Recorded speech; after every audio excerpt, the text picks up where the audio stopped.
해제에는 약정 해제와 법정 해제가 있는데요.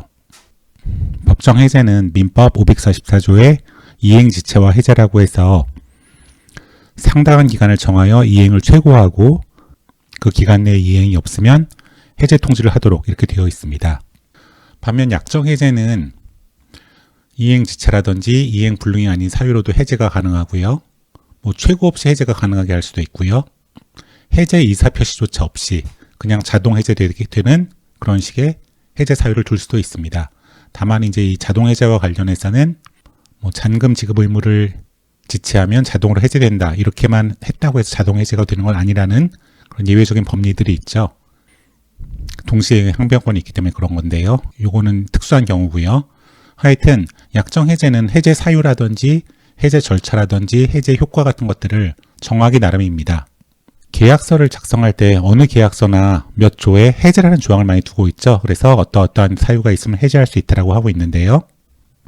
이 조항은 약정 해제권을 유보한 조항일 수도 있고요. 또는 법정 해제권을 주의적으로 규정한 조항일 수도 있습니다. 이런 조항이 없더라도 법정 해제를 할 수가 있는 건데요. 주의적으로 이 민법 544조와 같은 것들 여기다가 집어넣은 걸 수도 있죠. 그래서 이 해제 조항이 약정 해제권을 유보한 거냐 아니면은 법정 해제권을 주의적으로 규정한 거냐가 문제가 될 때가 많이 있습니다.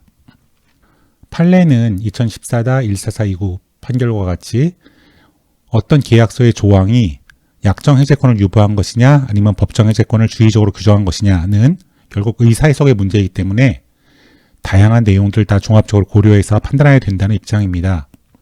하지만 만약에 이 조항이 계약 당사자 일방의 채무 불이행이 있으면 상대방은 계약 해제를 할 수 있다. 이런 식의 어떤 조항이라고 한다면은 그리고 계약금을 몰취되고 계약금의 배액을 지급하고 계약을 해제할 수 있다라든지 이런 식의 어떤 일반적인 규정이 있는 경우에는 이거는 법정 해제권을 주의적으로 규정한 것으로 봅니다.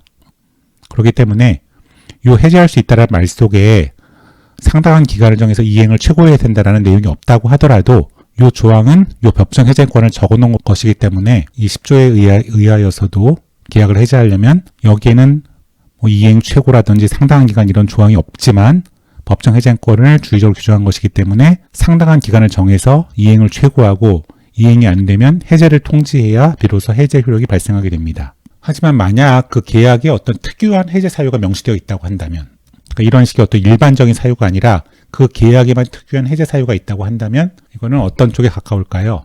예를 들자면 분양계약 같은 거에서 입실 예정일로부터 3개월 이내에 입실이 불가할 경우에는 해제할 수 있다. 이런 식의 어떤 특수한 해제 사유를 둔 경우에는 아마도 약정 해제권의 유보일 가능성이 높겠죠. 다른 것들도 고려해야겠지만 그래서 만약 이것이 약정 해제권의 유보라고 해석이 되면은 이 조항이 그냥 해제할 수 있다라고만 되어 있지 최고로 해야 된다 이런 규정이 없다고 한다면은 그냥 최고 없이 바로 이 조항에 따라서 바로 해제 통지로서 해제가 되게 됩니다.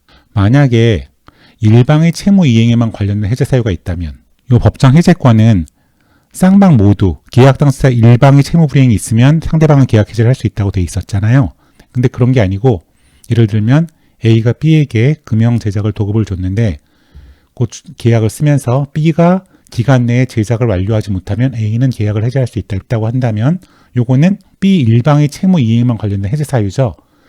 이런 해제 사유가 있다고 한다면 이건 역시 약정 해제권의 유보일 가능성이 높습니다.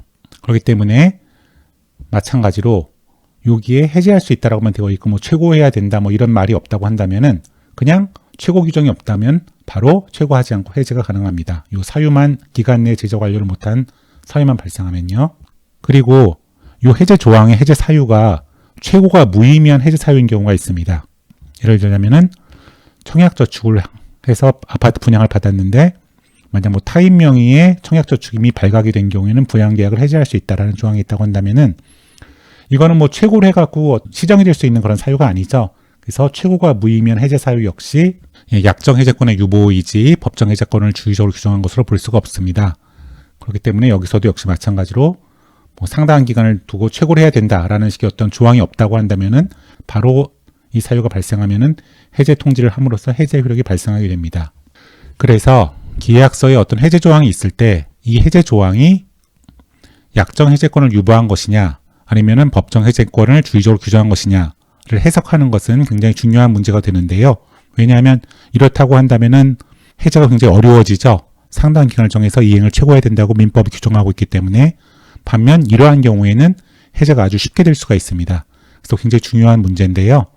이건 결국 당사자들이 이 계약서를 작성할 때 이 해제 조항을 어떤 해제 조항으로서 둔 거냐라는 의사 해석의 문제인데, 이런 식의 대체로 일반적인 조항을 둔 경우에는 법정 해제권의 주의적 규정으로 볼 수가 있을 거고요. 그래서 최고란 말이 없어도 당연히 544조에서 정한 절차를 다 따라야 될 것이고요. 그게 아니고 이런 어떤 세 가지 이런 사유들이 해제 사유로 되어 있다고 한다면은, 이런 경우에는 약정 해제권의 유보로 해석될 여지가 높고, 만약 이렇다고 한다면은 최고 없이 해제가 가능하거나 해제 통지 없이 해제가 가능하거나 이행지차나 이행불능이 아닌 어떤 다른 사유로도 해제가 가능할 수 있습니다.